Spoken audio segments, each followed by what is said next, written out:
Yeah. Where'd you get that, bro? This one It's like a really big fish. Did you catch that? Mom's house. Alright, then watch this then. Everyone, watch this. Never ever shoot a basketball again in your life, bro. Ever. Guys, we have to stop fighting. We need to shoot our introduction, bro. So, for our turbine project, we wanted to create a turbine that was more aesthetically pleasing and smaller scale so it could fit in a garden. For our design overview, like you said, focusing on aesthetics. While we wanted to produce power and for it to be durable, which those will be some of our constraints and criteria, we really focused on it looking good, and that's why I went for the ship design. So for the limitations and recommendations, we didn't know how to use CFD or MATLAB at the time, so then our calculations are a little off. And also, when making the original design, we weren't able to find those materials in the first lab, so we were only able to use the available materials, which I think we did very effectively. Yeah. And speaking of our materials, they were some of the constraints that we had while creating this project. So we were obviously constrained to the materials and the size that we could make the turbine. However, we did have some certain criteria to kind of help us make this. One being that it had to be aesthetically pleasing, another that it could actually generate power, and a third being that it had some degree of durability. And for stakeholders, obviously the first one would be our primary user. So in this case, if it's going to be used for a garden application or something like that, obviously the gardener or those tending the garden are going to be the primary user. And then the natural wildlife around it, making sure the environment isn't being negatively impacted by our aesthetic wind turbine. And I feel like some ethical considerations that have to be like talked about in this project is probably just how it's gonna be in a garden. So we have to consider the environment around it and the life that's like all around. And this means that our product has the ability to put life in danger. So the NPSE says engineers shall hold paramount the safety, health, and welfare of the public. This would be our main ethical consideration when it comes to this project. It mainly affects our project when it comes to how big and out of what material we can make it out of. So if we keep the intent of our project and its decisions pure, then we would be satisfying this ethical dilemma. That is the big if, though, since our project is going to have so many moving variables.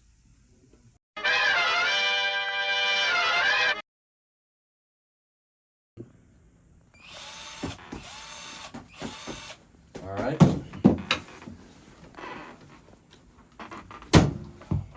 Still can't play basketball. Back to the drawing board. Oh, hey there. We're the prototyping sub-team for Engineering Team 12. You caught us a little off guard, but we'll get into it.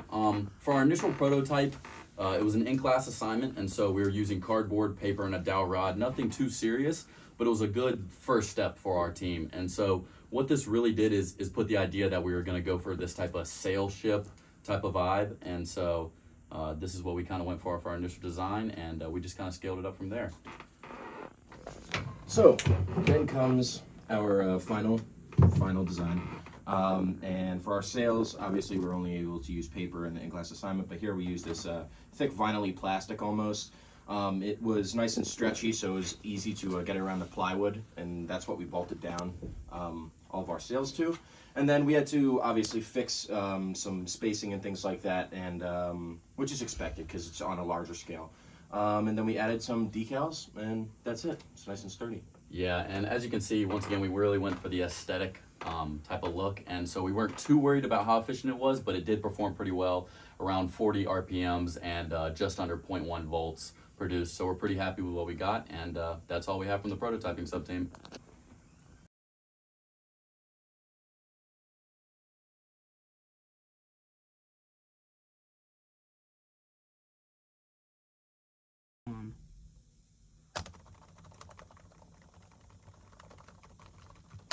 We're in. Alright.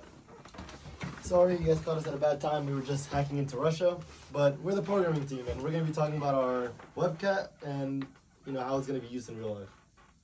So for our code, what we decided to do is we use the data that we gathered from the windmill testing, put it in an Excel sheet, and then we use the mean function. We used the mean function on the entire column, found the average voltage, and then we did it again and found the average RPM. And using those values, we calculated power. Now Yasha's going to explain our values. So our final values for our volts was a little less than 0.1, and for our RPM it was about 40, which is not the really a good amount of power, but it's enough to power up like what we're trying to use it for, which would just be like a small use garden and just you powering lighting and stuff like that. The numbers aren't that much because we were mostly focusing on aesthetics and stuff like that, but 40 RPM will suffice and will be a good amount of rotations per minute to power up the stuff that we're trying to power up.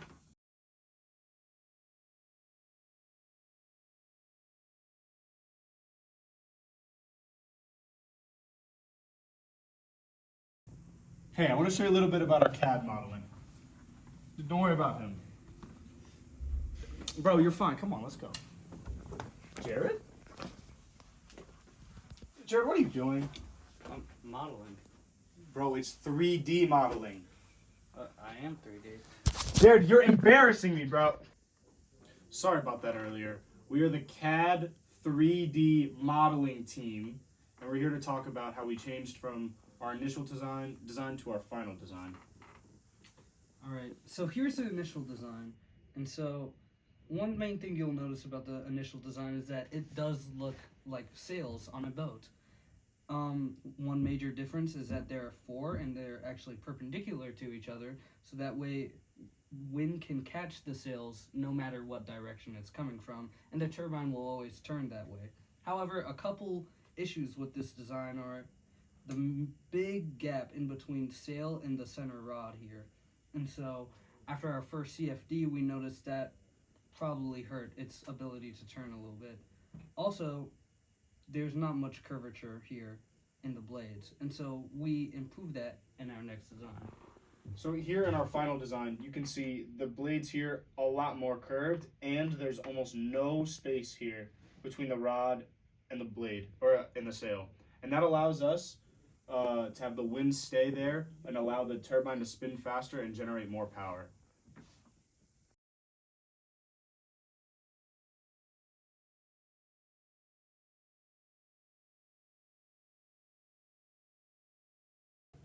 Alright, can't wait to film this CFD video.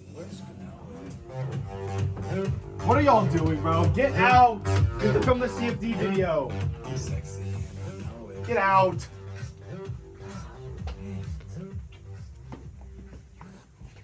Not you, Jared. Wait, can I say too? Hell no!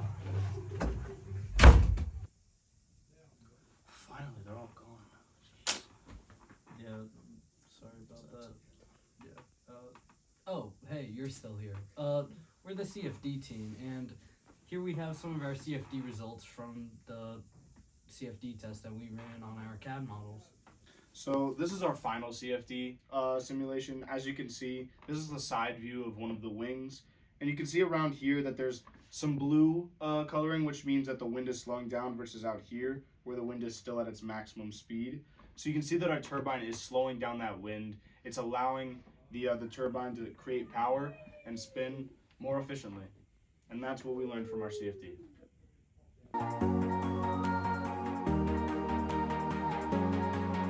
Great. Thank you guys for watching our presentation. We learned a lot making it. We hope you guys learned a lot watching it. And for the overall design, we would count it a success. And thank you for putting up for a moderate amount of tomfoolery.